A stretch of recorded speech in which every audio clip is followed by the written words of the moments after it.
Ladies and gentlemen, welcome back to Let's Dev. Today we put the finishing touches on our water gun combat game. Now last time we added a score system, scoreboard, and win conditions to the game. We also tweaked the combat to better mesh with said conditions and added the extra effects for our remaining secondary weapons. This was all to help set up today's plan, which is, well, to add the finishing touches. Primarily, we're going to be focusing on adding one final system, the post-game system. This system will not only be able to tweak our players' attributes, but also unlock the secondary weapons we've been testing all this time. Now that sounds like a great way to close out such a fun project, so let's get to it. First, let's go over what I did off video. I added the post-game upgrade screen to the game and added all the hotspots for mouse interactivity. It features hover text for various elements and has already been plugged into the unlock/upgrade system we'll be working with today. And if you're curious as to what it takes to make some of this simple menu a reality, well, here you go. Now all we have to do is tie it all together.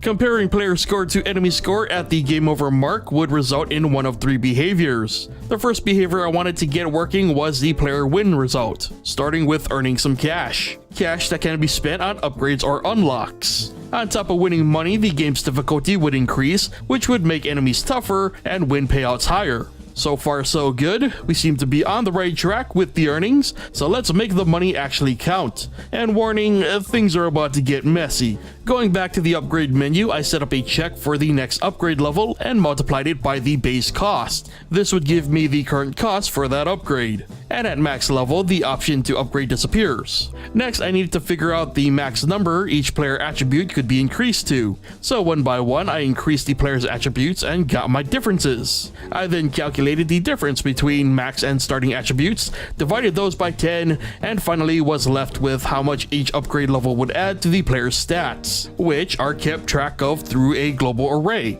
Now, my menu system needs offset sometimes because all upgrades and unlocks are stored in arrays. Some start at 0 and others start at 1, and the menu controller starts at 1. This resulted in a ton of confusion when it came to which arrays needed offsets, and yes, it didn't have to be this complicated, I'm just that foolish. Which is why I ended up spending a ton of time here trying to figure out why my cost code wasn't working. Turns out it was because I'd forgotten to offset check by 1 to match the arrays, and thus get the proper costs. So now that our upgrades were tied to the proper systems, we had to do something similar with the unlocks. Luckily, we just have to check for a flat number when it comes to the unlocks, and coupled with the checking if the weapon is already unlocked, we were good to go, which meant that we now had all our systems working in tandem. So I added the level modifier to the enemy's health to buff them as we play, and had all progress reset when the player loses. I added a cover to hide the stage being built, and there we had it, the final touches to our water gun combat project. Now, admittedly, I had bigger plans for the project. While working on it, I kept thinking of new things to add and improve, maybe even hopefully release a build,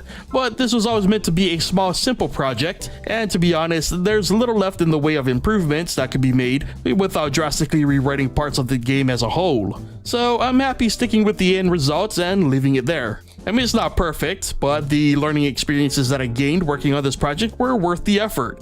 I've not only learned more about GameMaker as an engine, but I've also got a ton of new ideas on how to approach things, like improving the random generation to make spawning more reliable, or especially optimization. And I think that's something really important to take away from this. While I started to entertain the idea of making something more, I decided to not pursue further than the initial goal, and that's completely okay. It doesn't mean I failed or that it was a waste of time. I now know better, and I'll do my best to do better next time. And it's all thanks to the new knowledge and inspiration gained from this experience. So with that said, I think we've come to a good end for this episode of Let's Dev, and the journey to build a silly little game inspired by another silly little game made in an entirely different game. I hope you enjoyed it as much as I did, and as always, remember that if you like this video or enjoy Let's Dev in general, be sure to hit that like button. If you aren't already subscribed, be sure to hit that subscribe button, and be sure to turn on notifications so you never miss a new episode. And as always, be sure to leave your thoughts on the project in the comment section below.